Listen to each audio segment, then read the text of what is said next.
Everyone in Red Hollow County knew about the bridge. It stretched over a narrow ravine built of rusted iron and cracked wooden planks hidden between tall pine trees. By day, it looked harmless. By night, it became something else entirely. Locals called it Old Miller's Bridge, and there was one rule everyone followed without question. No one crosses it after sunset.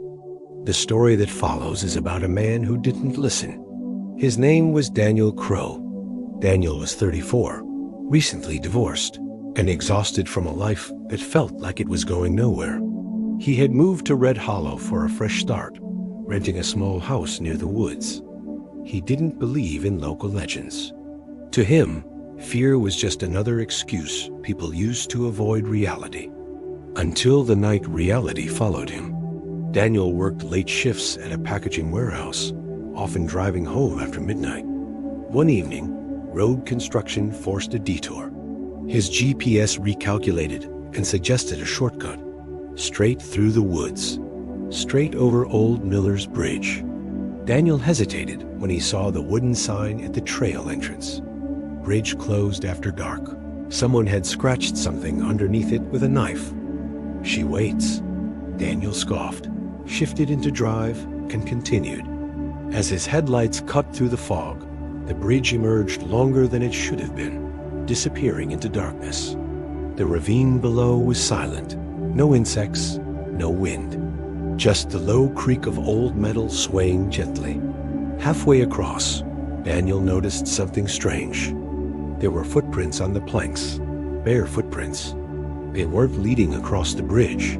They were leading toward him. Daniel slowed the car, heart thumping. The radio suddenly burst into static. His headlights flickered, dimming for a split second. That's when he saw her. A woman stood at the far end of the bridge. Her dress was old-fashioned, hanging loosely from her thin frame. Long hair covered her face. She stood completely still, feet planted on the wood as if she had been waiting. Daniel rolled down his window. "Hey, are you okay?" The woman lifted her head. Her face looked wrong, features stretched, eyes too dark, mouth curved into something that wasn't quite a smile. She took one step forward, then another. Daniel slammed the accelerator. The car jolted violently. The bridge shook. Metal screamed as cables strained. Daniel's headlights swung wildly as the woman suddenly appeared closer, much closer now, standing in the center of the bridge. She didn't walk. She slid, her feet never lifting from the planks. Daniel's chest burned with panic. He wanted one thing: to get off the bridge. As he sped forward, he heard something scrape along the side of the car. Fingernails. The temperature inside the car dropped sharply. His breath fogged the windshield. In the rearview mirror, he saw her reflection seated in the back seat, head tilted, eyes locked on him. She spoke without moving her lips. "You saw me. Now you stop." Daniel screamed and jerked the wheel. The car smashed through the side railing. For a moment, everything went weightless. Then darkness swallowed him. Search crews found Daniel's car at the bottom of the ravine the next morning. The front was crushed, the windshield shattered. His body lay a few feet away, face frozen in terror. But here's what disturbed them. Daniel's shoes were missing, and leading away from the wreckage up the ravine wall and back toward the bridge were bare footprints soaked into the mud. The sheriff refused to comment publicly, but the old-timers in Red Hollow weren't surprised. They remembered the woman, Evelyn Miller.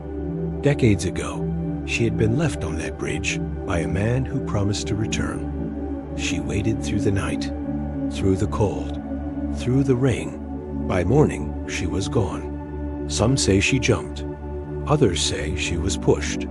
But everyone agrees on one thing. Evelyn doesn't chase people. She waits. If you stop on the bridge after sunset, if you see her, if you acknowledge her, she makes sure you never leave alone. Weeks after Daniel's death, a new sign appeared at the bridge entrance. No one claimed responsibility for it. Painted in faded white letters, it read, "Do not stop, Do not look back. She only needs one.